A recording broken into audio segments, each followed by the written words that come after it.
préciser quelque chose. C'est vrai, j'ai eu quelques remarques que je suis allé un peu vite et aussi j'ai fait quelques erreurs et ça je m'en excuse. Euh, Dans le premier croquis, où j'ai pas vraiment expliqué tout ce que je faisais. Je vais expliquer un peu mieux cette fois-ci, mais surtout pour ceux qui sont complètement débutants sur Fusion 360 ou complètement débutants dans la DAO, le dessin assisté par, enfin, ça serait plutôt conception assistée par ordinateur parce que c'est pas vraiment du dessin. Euh, je vais mettre sous la vidéo en lien une série faite par Autodesk sur Fusion 360. C'est en fait une série originale, enfin américaine, faite pour les États-Unis, mais ça a été fait en français euh, par Autodesk, donc France. Enfin, je pense que c'est Autodesk France. Euh, c'est très bien fait, c'est comment dire didactique, c'est-à-dire que ça fait pas un projet, ça explique l'interface et l'utilisation des différentes commandes. Alors que nous, ce qu'on fait ici, véritablement de faire un projet de A à Z pour voir les différentes étapes. Mais ça n'empêche que cette série de vidéos est bien faite et je vous invite, pour ceux que ça intéresse, à aller voir. Et comme je le dis, comme je l'ai dit, je le répète, je vais mettre le lien dessous cette vidéo-ci. Voilà. Alors, nous avons donc notre plaque latérale sur laquelle nous travaillons. Et la première chose à faire, comme je l'avais dit la fois précédente, c'est d'aller activer ce composant. Comme ça, tout ce qu'on va faire à partir de maintenant va se retrouver dans ce composant particulier. Alors, nous avions fait un sketch, disons, à partir duquel on a fait une extrusion vers le haut. Donc, le sketch qu'on a fait, il était ici en bas. On va aller le voir tout de suite ici. Voilà notre sketch qu'on a fait. Je peux aller sélectionner de montrer les dimensions, même si on ne travaille pas sur le sketch, on peut voir les dimensions. Ça peut nous rappeler ce qu'on a fait, et ça peut être, bon, c'est utile. Et notamment ici qu'on a une épaisseur de 10 mm. Et donc maintenant, pour continuer, je vais aller faire un sketch sur le dessus. Puisque c'est à partir de là que je veux faire que je veux améliorer cette plaque. Donc, créer de sketch, il me le dit pas directement, mais je peux sélectionner n'importe quelle face de l'objet. Il me dit ici sélectionner un plan ou une face plane. Alors face, ça voudrait dire que c'est par rapport à notre origine où on peut faire horizontal, vertical, etc. X, par rapport donc aux différentes coordonnées. Mais je peux sélectionner un plan et le plan, eh ben, c'est le dessus de ce parallépipède et c'est ça que je vais utiliser pour faire mon sketch. Alors comme je continue sur cette même pièce, la première chose à faire, c'est d'aller dire que je veux projeter euh, l'objet existant sur mon croquis. Et donc là, j'ai mes lignes qui correspondent. Parfait, c'est ce que je veux. Je peux maintenant aller cacher le volume, parce que j'en ai plus besoin. Ce que je veux maintenant, c'est dessiner quelque chose. Alors, ce que je vais faire, c'est donc un peu, on va dire, des oreilles, pour que les axes sur lesquels je vais articuler les barres de séparation avec la deuxième plaque qu'on fera après, je veux qu'ils soient décalés de façon à ce que l'épaisseur ici, on va dire, entre les deux plaques, puisse être la plus petite possible. Si je mets mon axe centré ici, ben, j'ai déjà la moitié de 10, ça fait 5 mm, plus 5 mm de l'autre côté, ça fait 10 mm. Et donc je ne pourrais pas, a priori, rapprocher mes deux plaques de plus que de 10 mm. Sans que ça pose de problème. Donc on va décentrer. Alors, comme on a commencé au début avec des paramètres, on va continuer avec des paramètres. Ah oui, attends. Avant de venir sur ces paramètres, je veux montrer une chose rapidement. Vous voyez que lorsque j'ai décidé de faire un sketch, je me retrouve avec l'équivalent d'un papier millimétré. Seulement, c'est un papier millimétré dynamique. C'est-à-dire que on voit qu'ici, par rapport à mon point origine, j'ai une marque à 25. 25, 1, 2, 3, 4, 5 grands carrés. Donc chacun de ces carrés fait 5 mm. Et à l'intérieur de ces carrés, j'ai encore 5 plus petits carrés qui sont un peu plus grisés. Et donc, ils font chacun 1 mm.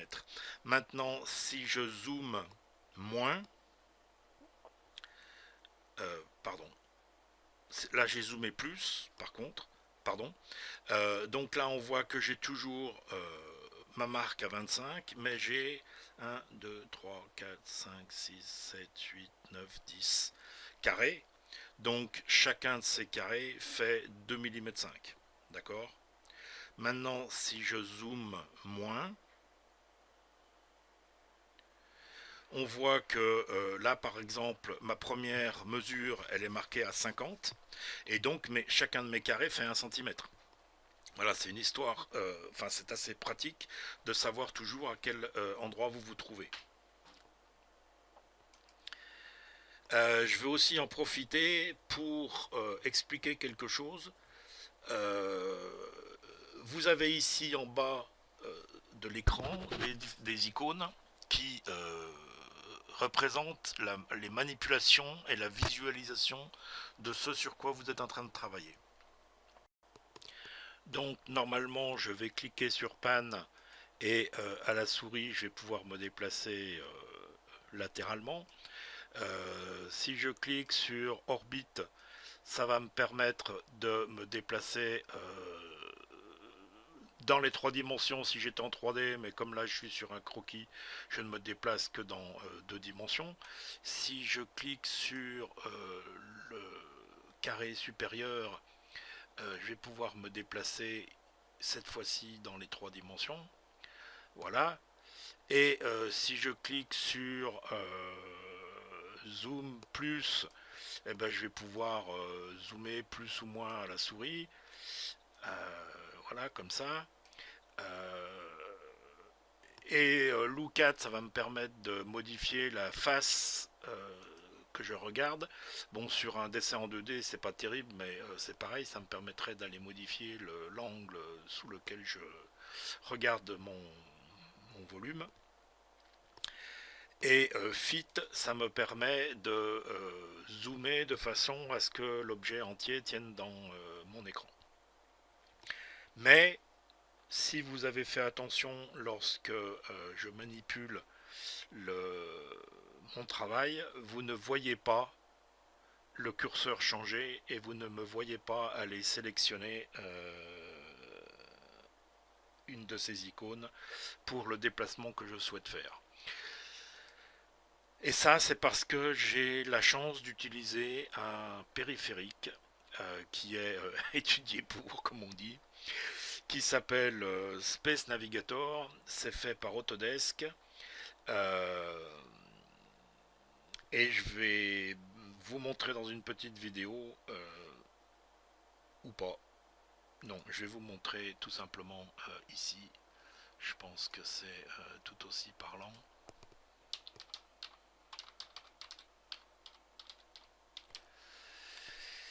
C'est une souris main gauche, on va dire, qui est faite pour se déplacer en 3 dimensions.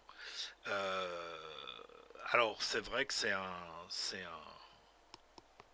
comment dire, c'est un petit plaisir que je me suis fait parce que c'est pas tout à fait donné, c'est pas gratuit. Mais si vous êtes sérieux au sujet de la conception 3D, franchement, ça vaut le coup. Voilà, j'avoue que je pourrais plus m'en passer maintenant. Ça permet vraiment de se déplacer très facilement dans sa conception et d'une façon très souple dans sa conception, tout en ayant la souris disponible pour aller faire autre chose. Par exemple, ici, si je fais Stop Sketch, Voilà, j'ai fait le stop sketch et en même temps je me déplace. Alors dans ce cas particulier, ça n'a strictement aucun intérêt, mais pour certains, enfin dans certains cas, suivant ce que vous faites, c'est extrêmement pratique, c'est très souple et il n'y a pas besoin d'aller cliquer à chaque fois et de changer. Là, je peux zoomer en même temps que je peux me déplacer latéralement, etc., etc. C'est vraiment très pratique. Bon, on va revenir sur notre sketch avec Edit Sketch et voilà. Donc, on continue. J'ai dit que je voulais faire des oreilles et ces oreilles, je sais exactement où je veux qu'elles soient. Et on va utiliser les paramètres pour ça. Alors, la première chose, donc je suis maintenant dans l'édition de ce sketch, je veux une ligne. Alors si vous regardez pour ligne, je peux donc ici cliquer sur, bien sûr, ligne, et on voit aussi qu'on a un L. Ce qui veut dire que si j'utilise le L au clavier, je passe en création de ligne. Alors maintenant, je vais zoomer pour qu'on voit bien ce qui se passe. Si vous suivez le curseur que je déplace sur cette ligne, vous voyez que là il y a un X, ça veut dire que ça va attacher la ligne que je veux faire sur celle-là. Et à un certain moment, j'ai un triangle qui, comme par hasard, se trouve en plein sur un gros carré. Ça veut dire que je suis à moitié exactement du segment sur lequel j'ai positionné mon curseur. Donc c'est là que je veux mon premier point. Le second point, je veux qu'il soit à une certaine distance de cette première, de cette extrémité donc de ma forme. Et cette distance, je veux qu'elle soit largeur. Alors c'est pas largeur, c'est épaisseur, plaque. Et j'appuie sur Entrée une deuxième fois pour valider cette marque. Maintenant, je veux à nouveau une deuxième ligne à la même distance. Donc je clique à nouveau sur L. Et je vais faire exprès qu'elle ne soit pas tout à fait là où je voudrais. Et je veux que ma longueur soit épaisseur plaque.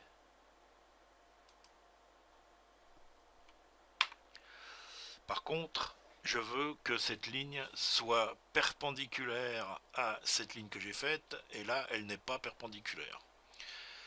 Alors c'est vrai que j'ai des carrés qui aident beaucoup, mais je vais vous montrer qu'on peut faire autrement. On va tout simplement aller sélectionner ici, donc dans les contraintes qu'on peut appliquer à notre dessin, perpendiculaire. Et je veux que ça soit perpendiculaire entre ça et ça. Et j'ai ce que je veux. Si vous suivez les tutoriaux dont j'ai parlé au début et dont je mets le lien sous la vidéo, il parle de ça en détail. Moi, pour l'instant, on ne se sert de ces contraintes qu'au fur et à mesure du besoin. Donc je ne vais pas faire le tour de toutes, mais par contre évidemment vous pouvez expérimenter par vous-même et voir ce que ça fait et suivre ce tutoriel en ligne fait par Autodesk qui explique assez en détail tout ce qui concerne les croquis.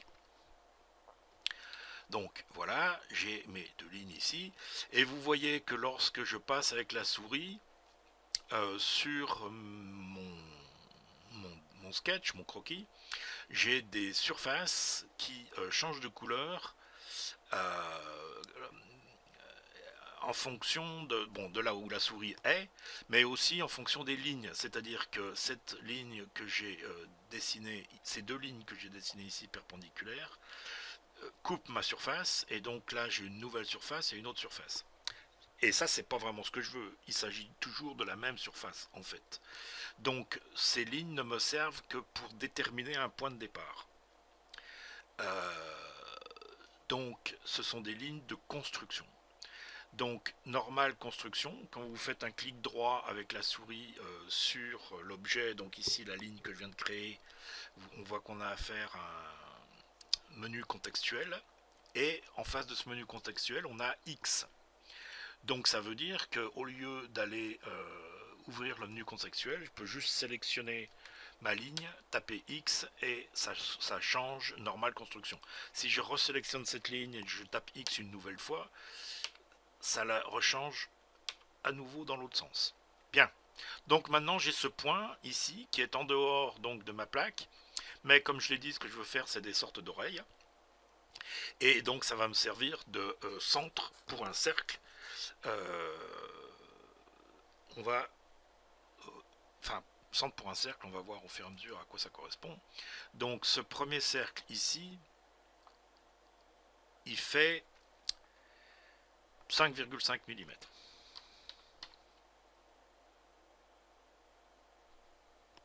Alors, une remarque, si vous pouvez le voir, bon là on dirait que mon curseur de souris a tendance à bouger un peu tout seul, et ma dimension change bien que j'ai tapé 5.5.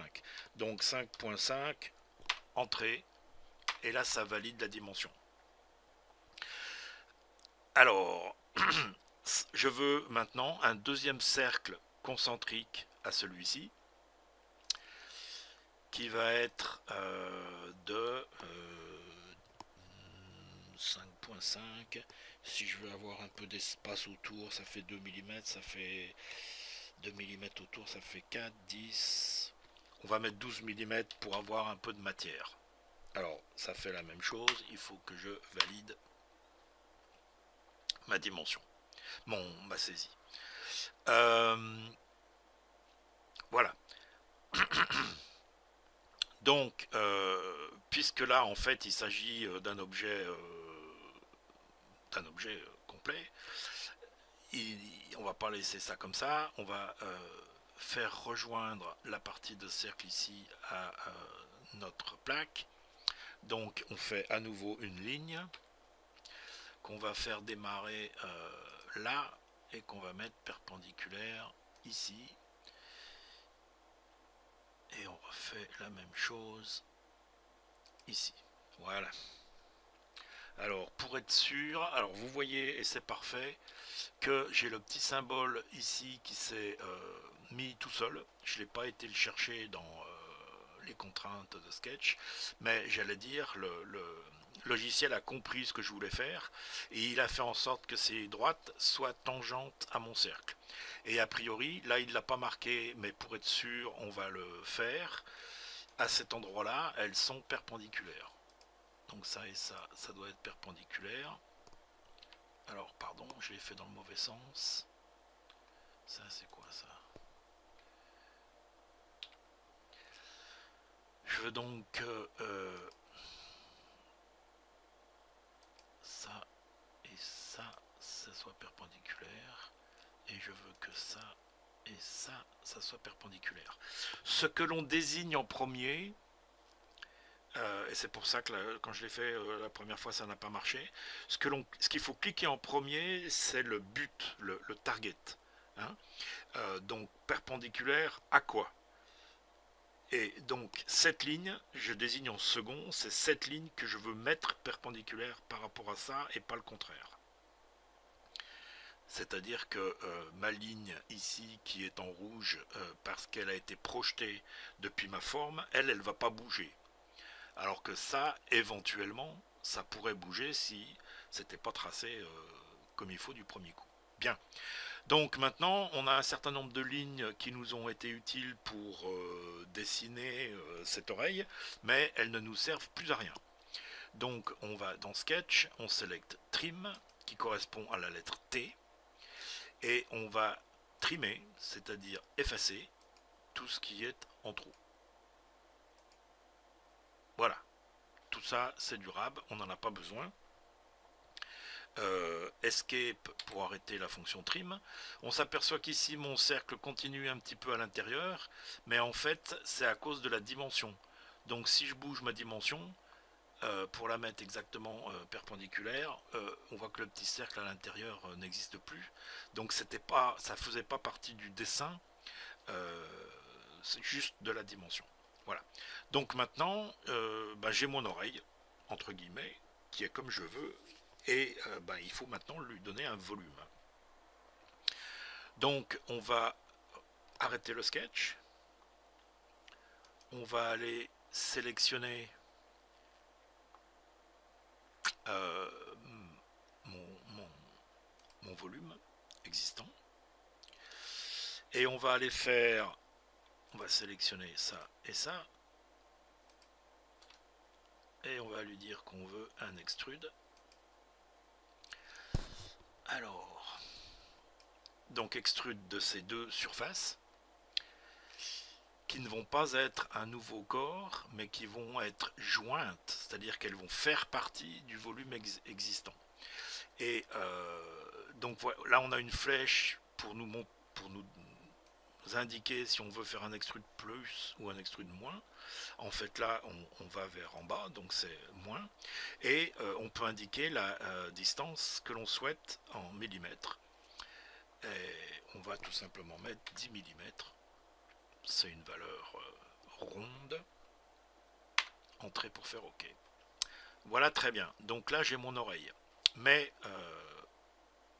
comme il s'agit de faire une articulation, il faut le trou dedans. Donc on va repartir sur le sketch. On va sélectionner. Alors, on sélectionne notre surface ici, qui va être la surface du trou. On va dire extrude. Cette fois-ci, on veut que ça soit un extrude cut. Donc on va découper dans ce qu'on vient de faire. On a fait 10 mm et on va descendre de 8 mm.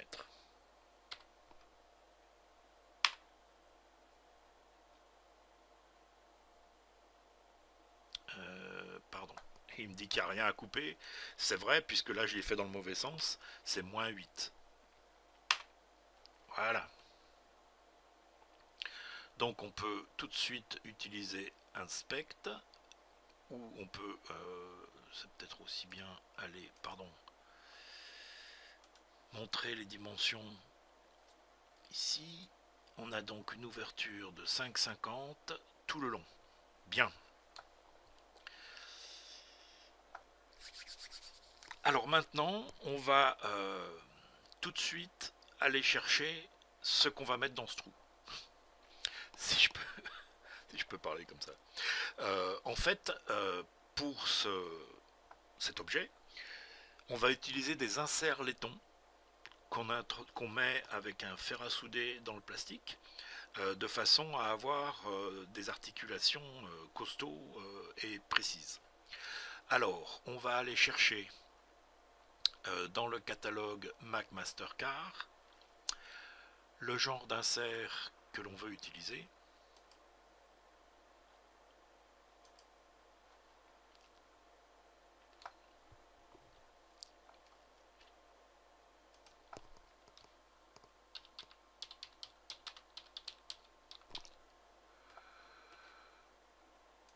Voilà, ça s'appelle comme ça. Ce que je veux, c'est quelque chose qui se mette à la chaleur et qui soit métrique.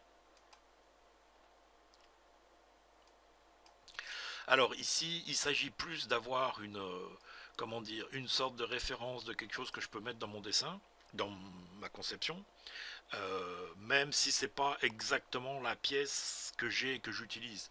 Le principe est le même, les dimensions varient mais très peu. Il ne s'agit pas d'acheter chez Mac Mastercard, il s'agit juste d'avoir un objet que je vais pouvoir utiliser dans ma conception. Alors, 4,7 de long en millimètres, c'est pas suffisant. J'utilise du M4 et je vais prendre la longueur 7,9 mm. Et donc, je clique sur ma référence. Produit détail. Je fais descendre un petit peu. Et ici, j'ai ce que je peux utiliser en 3D. Ce que je veux pour Fusion 360, c'est du 3D Step. On a bien affaire à du M4 avec une dimension de filetage standard. Et on sauve.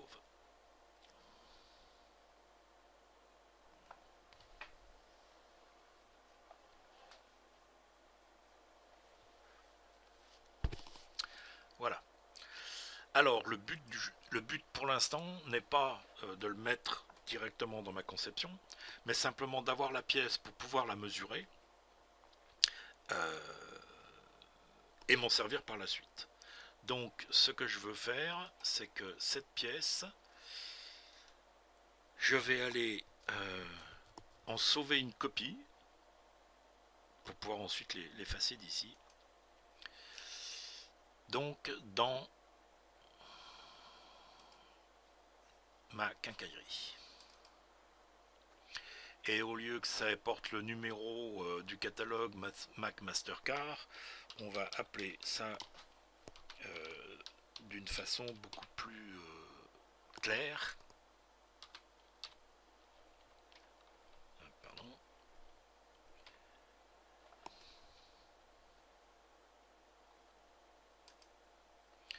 Voilà, donc il sauve ça dans mon dossier et maintenant ça je peux aller le supprimer.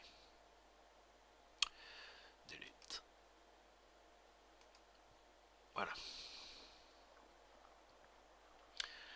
Alors maintenant je vais aller dans mon dossier quincaillerie dans lequel il n'y a qu'une seule chose pour l'instant. Je l'ouvre.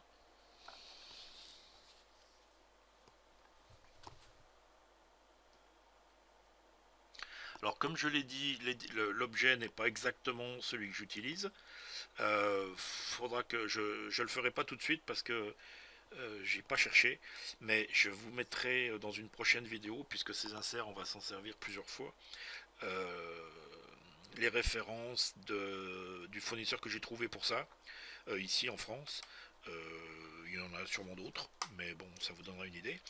Alors, donc, comme j'ai dit, grosso modo, les dimensions, bon, c'est très proche de ce que j'utilise. Par contre, là où il y a une vraie différence, c'est dans la longueur. Puisque moi, l'insert que j'ai, il fait 6,7 mm. Et celui-ci, il fait, alors on va le mesurer, on va sur Inspect, Mesure. On sélectionne cette surface, on sélectionne cette surface, et il me dit que ça fait 7,9. Et moi, j'ai dit que le mien, il fait 6,7. Donc, ben, on va couper 6,7. On va couper, ça y est, 6,7 à 8,9, c'est ça. Donc, on va couper 2,1. Ah, je suis perdu, je sais plus où j'en suis. On vérifie. On mesure ça, ça, 7,9. Non, 1,2.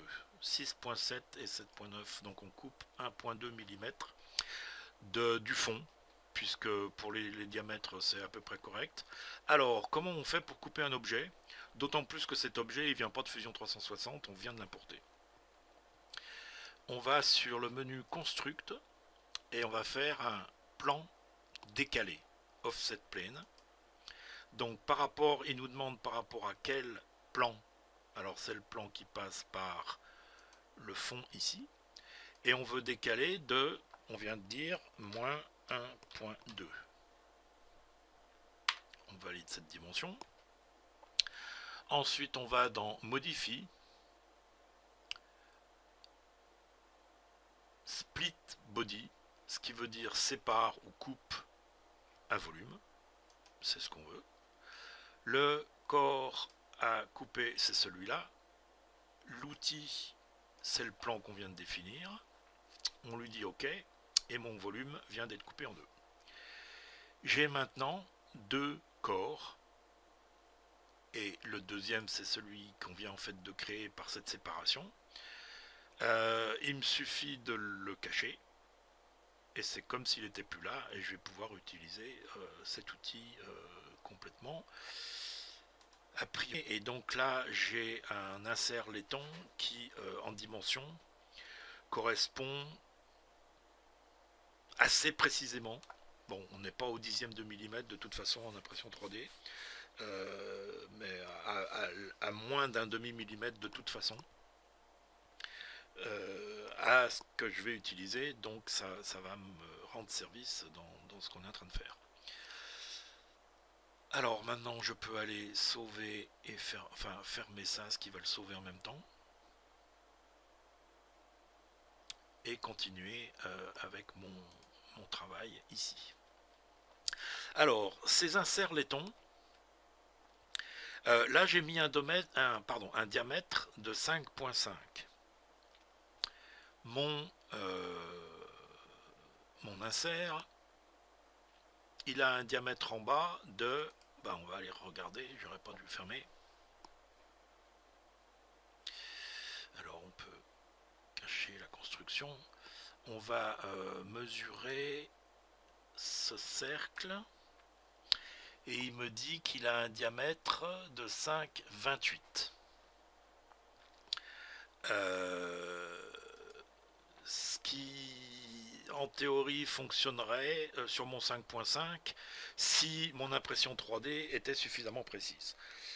Mais en fait ça ne le sera pas tout à fait, et il est bien plus facile de s'assurer que notre insert va être proprement vertical au moment où je vais vouloir mettre mon fer à souder pour l'enfoncer bien droit. Et la meilleure façon de faire ça, c'est en fait de s'assurer que au moins une partie de cet insert va pouvoir descendre toute seule dans mon ouverture, dans mon trou, et pas avoir tendance à pencher à droite ou à gauche et être bancal. Sans que ça soit précis au centième de millimètre. Alors, comment on fait ça? La meilleure manière que j'ai trouvée, c'est de faire un cône. Donc, on va cacher ce sketch, on n'en a plus besoin. On va aller utiliser la fonction chanfrein sur ce cercle, et chanfrein avec deux distances.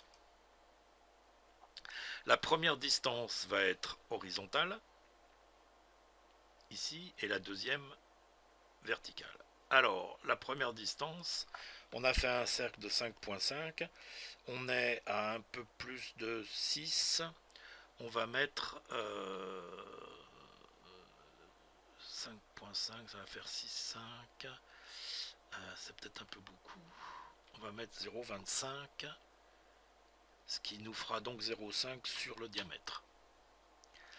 Et la deuxième distance, qui est la profondeur, on va mettre la hauteur à peu près totale de notre... on va mettre 7 mm, comme ça, ça fera... Voilà. Voilà. Et donc, en fait, maintenant, je n'ai plus un cercle...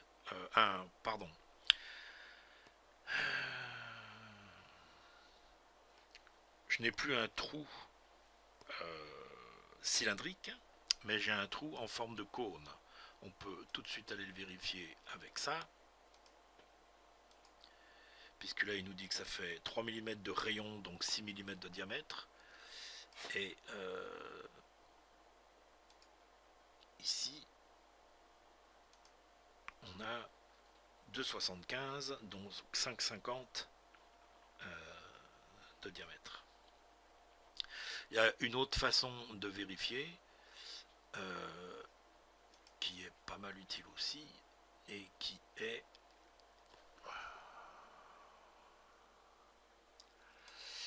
une analyse de section. Face, c'est celle-là, et je veux... Voilà.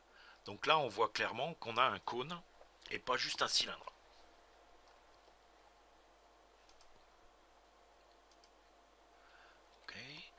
Donc, ma première oreille, c'est bon, elle est faite, mais ça ne me suffit pas, j'en veux une deuxième. Symétrique, dans le sens horizontal, à celle-ci. Alors, comment je fais? Je ne vais pas recommencer à dessiner.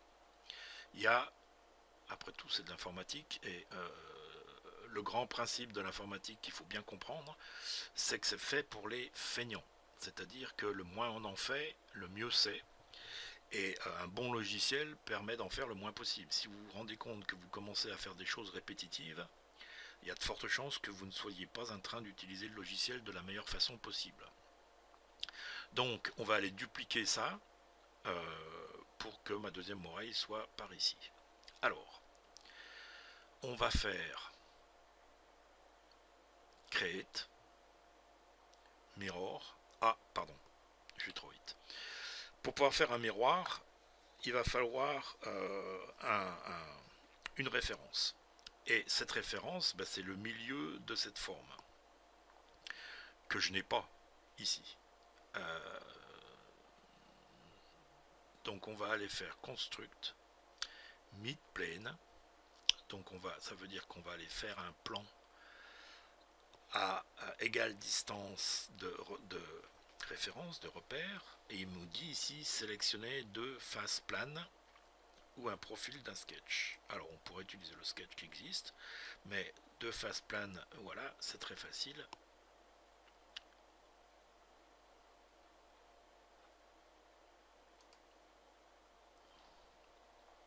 Et voilà donc mon plan qui est à mi-distance des deux extrémités. Donc maintenant je vais pouvoir faire un miroir. Donc create, puisqu'en fait c'est pas une modification, mais on crée un nouveau jeu de fonctionnalités, une nouvelle partie de forme. Donc miroir.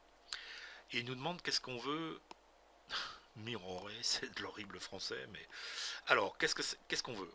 Des faces, des volumes, des corps, des fonctions, des composants. Ici, ce qu'on veut, c'est des fonctions. C'est ce qu'on a fait.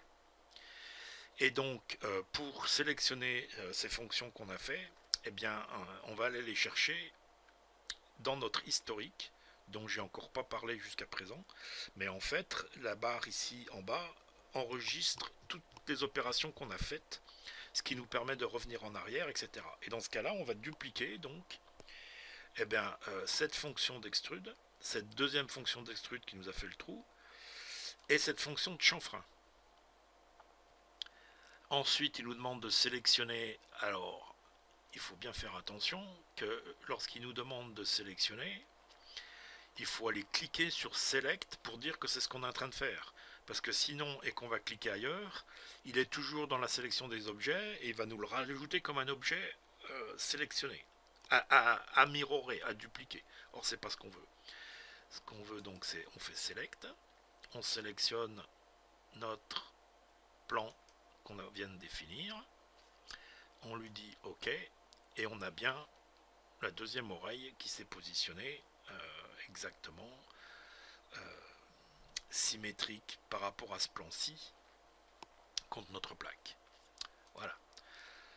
Voilà, donc là notre plaque latérale, elle est pas loin d'être finie. On va juste l'améliorer un petit peu de façon à ce que ça soit un peu plus facile à imprimer et puis peut-être un peu plus joli entre guillemets, encore que ça c'est pas bon, ça dépend hein, des goûts, des couleurs comme on dit. Donc ce qu'on veut, c'est ici modifier et on va mettre un filet. Alors on veut mettre un filet sur cet angle ici,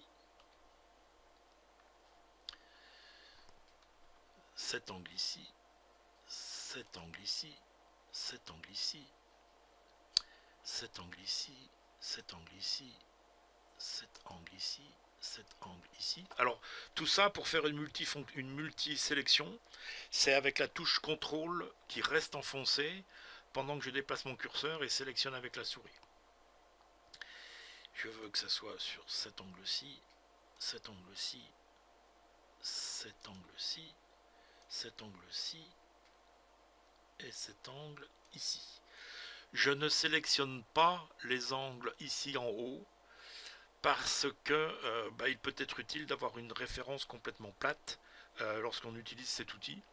Et donc la fonction prime sur l'efficacité et je veux que le dessus de ma plaque soit complètement plat. Alors vous voyez que j'ai ici la possibilité d'aller saisir une dimension de rayon. Alors on va essayer avec 3. On va voir si ça passe. Ouais, c'est bien. Voilà, 3 mm de rayon. Donc il m'a bien arrondi partout où je lui ai indiqué que je voulais un arrondi. Mais mon dessus reste parfaitement plat. Et cette face-ci reste parfaitement plate. Voilà. Eh bien, on va donc arrêter la vidéo maintenant. Cette plaque gauche est faite. On va pouvoir passer à la suite lors de la prochaine vidéo. Et comme précédemment, surtout n'hésitez pas, si vous avez des questions et des commentaires, abonnez-vous à la chaîne pour être au courant des futures vidéos. Je tâche de les annoncer dans les groupes, mais elles ne le seront pas forcément toutes. Et puis il peut y avoir certaines vidéos, entre guillemets, qui sont des apartés pour répondre à des questions particulières ou des choses comme ça, que j'irai pas forcément non plus annoncer sur les groupes. Donc abonnez-vous à la chaîne si vous voulez être tenu au courant des nouvelles parutions. A bientôt et merci de votre attention.